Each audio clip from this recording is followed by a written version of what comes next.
മോദിയുടെ 3.0, അതായത് മൂന്നാം ടേം.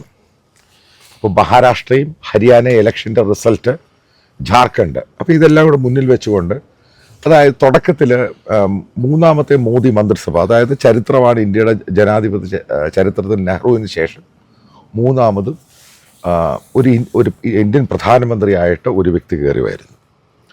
ഈ പറയുന്ന പോലെ വലിയ ഭൂരിപക്ഷ കുറവിൻ്റെ കാര്യമല്ല മൂന്നാം ടേം എന്ന് പറയുന്നത്. പക്ഷെ BJPക്ക് ഒറ്റയ്ക്ക് ഭരിക്കാനുള്ള ഭൂരിപക്ഷം കിട്ടിയില്ല. അപ്പോൾ അമേരിക്കൻ സ്വദേശി ഒരു ചെറുപ്പക്കാരൻ, ഇദ്ദേഹം ടെക്കിയാണ്, ഇന്ത്യയിലും ജോലി ചെയ്തിട്ടുണ്ട് ഏകദേശം 14 വർഷം ജെറ്റ് എയർവേസിൽ. അപ്പോൾ അദ്ദേഹം അമേരിക്കയിൽ കുടിയേറി. അപ്പോൾ അദ്ദേഹത്തോട് ചോദിക്കാം എന്തൊക്കെ രീതിയിലാണ് മോദിയുടെ 3.0 ഇതിനെപ്പറ്റി അദ്ദേഹം നോക്കിക്കാണുന്നത്. Welcome to the show. Thank you sir. ഈ മിഥുൻ, എന്തൊക്കെ രീതിയിലാണ് മോദിയുടെ 3.0, അതായത് തുടക്കത്തിൽ മോദി ഒന്ന് പതറി, കാരണം ഈ നിതീഷിന്റെയും ചന്ദ്രബാബു നായിഡുവിന്റെയും പിന്തുണയോടുകൂടി പോകാൻ പറ്റുകയുള്ളൂ, പ്രധാനപ്പെട്ട പല ബില്ലുകളും പാസ്സാക്കാൻ പറ്റിയില്ല പാർലമെന്റിൽ, അത് ഡിബേറ്റിന് വന്ന് മാറ്റിവെക്കേണ്ടി വന്നു, പിന്നെ JPCക്ക് വിടേണ്ടി വന്നു, അങ്ങനെ പല കാരണങ്ങളുണ്ട്.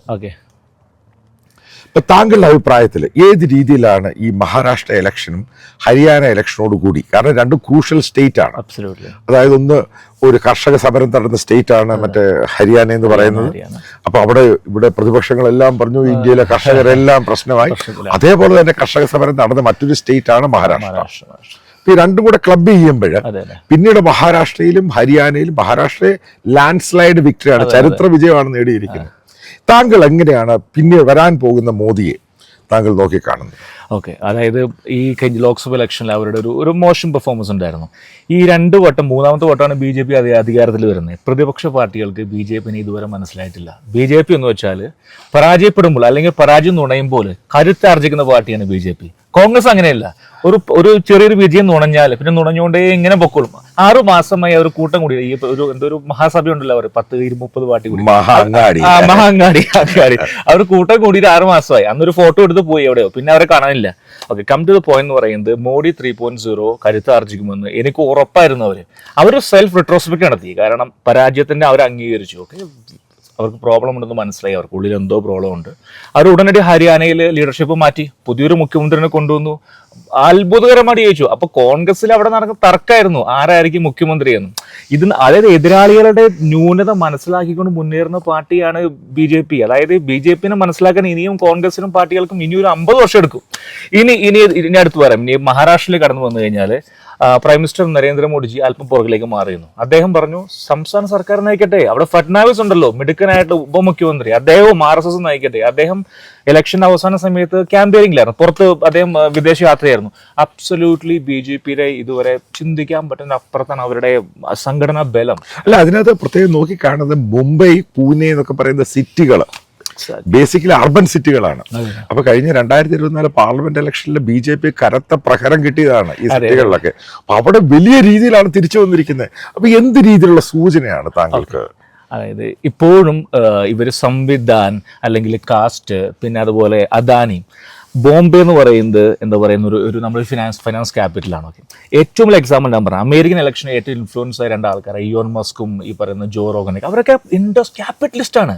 അതായത് ഇവിടെ ക്യാപിറ്റലിസ്റ്റ് വിജയിച്ചു കഴിഞ്ഞു. ഇവിടെ എന്താ തോളോട് തോളാണ് ഇയോൺ മസ്കും ട്രംപും കെട്ടിപ്പിടിക്കുന്നു, എന്തൊക്കെ കാണിക്കുന്നവരല്ലേ, ഡാൻസ് കളിക്കുന്നു. അപ്പൊ അദാനിയുടെ പേരും പറഞ്ഞ അവിടെ ഇപ്പോൾ ജനങ്ങൾക്ക് ബുദ്ധി വെച്ചു തുടങ്ങി. അദാനി ഇന്ത്യക്ക് ഒരു അസറ്റാണ്. അദ്ദേഹം ഒരു ക്യാപിറ്റലിസ്റ്റ് ആണ്. ബോംബെ പോലുള്ള സംസ്ഥാനത്തിന് അദ്ദേഹത്തിന് ഇൻവെസ്റ്റ്മെന്റ് ആവശ്യമാണ്. Is getting money from US. നമ്മളെ കണ്ടതല്ലേ അല്ലേ, ഇവിടുന്ന് പൈസ കൊണ്ട് ഇന്ത്യ ഇൻവെസ്റ്റ് ചെയ്യുന്നു. ഇന്ത്യൻ എക്കോണമിനെ ബൂം ചെയ്യുന്ന വ്യക്തി കള്ളനാണെന്ന് പറഞ്ഞാൽ ബോംബെക്കാർ വിശ്വസിക്കില്ല. വേറെ പ്രോബ്ലംസ് കാണുമായിരിക്കും, പക്ഷെ they need capital to come. അവിടെ ഇൻവെസ്റ്റ്മെന്റ് വേണം, അബ്സല്യൂട്ട്ലി ഇൻവെസ്റ്റ്മെന്റ്. അതായത് ഗവൺമെന്റ് എല്ലാത്തിനും പരിമിതികളുണ്ട്. പ്രൈവറ്റ് സെക്ടറിനെ പുഷ് ചെയ്തേ പറ്റൂ, വേറെ നിവൃത്തിയില്ല. കാരണം ഗവൺമെന്റ് എല്ലാത്തിനും ലിമിറ്റേഷൻ ഉണ്ട്.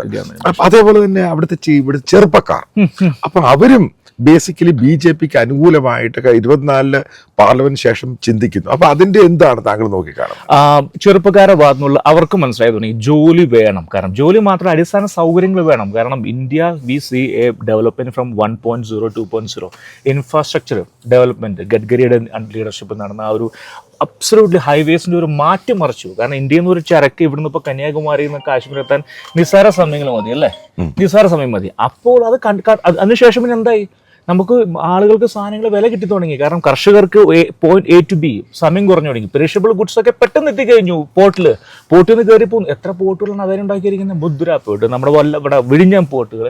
ഡെവലപ്മെന്റ് കണ്ടു തുടങ്ങി. ഡെവലപ്മെന്റ് പിന്നെ അത് കഴിഞ്ഞിട്ട് ഇതേപോലെ ഫോക്സ്കോൺ എന്ന് പറയുന്ന ലോകത്തിലെ ഏറ്റവും വലിയ ഐഫോൺ മാനുഫാക്ചറിങ്, അദ്ദേഹത്തിന് പത്മവിഭൂഷൺ കൊടുത്തു. ആര് കൊടുത്തു?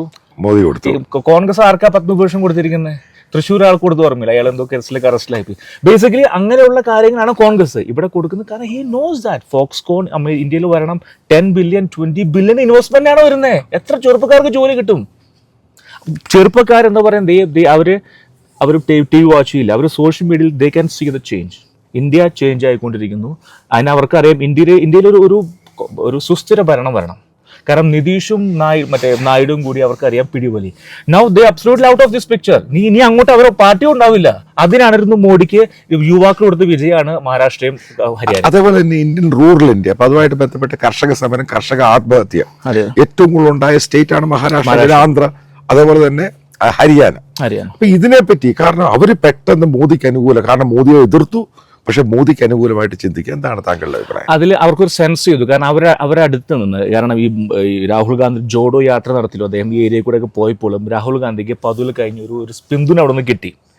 അത് അവർക്ക് മനസ്സിലായി. അതാണ് ഞാൻ പറഞ്ഞത്, മറ്റുള്ളവരെന്ന് അവർ പഠിക്കുവരും, ദേ കീപ്പ് വാച്ചിങ്. അതായത് രാഹുൽ ഗാന്ധിക്ക് എന്തുകൊണ്ട് സപ്പോർട്ട് ചെയ്യുന്ന അവർക്ക് മനസ്സിലായി. ഇപ്പോൾ അവർക്ക് മനസ്സിലായി ആ ഏരിയയിൽ നിന്ന് ഈ കർഷക, ഈ പറയുന്ന OBC കാസ്റ്റുകൾ അവരൊന്ന് പോയി എന്ന് അവർക്ക് മനസ്സിലായി. 38% OBC ആണ് അവിടെ മഹാരാഷ്ട്രയിൽ.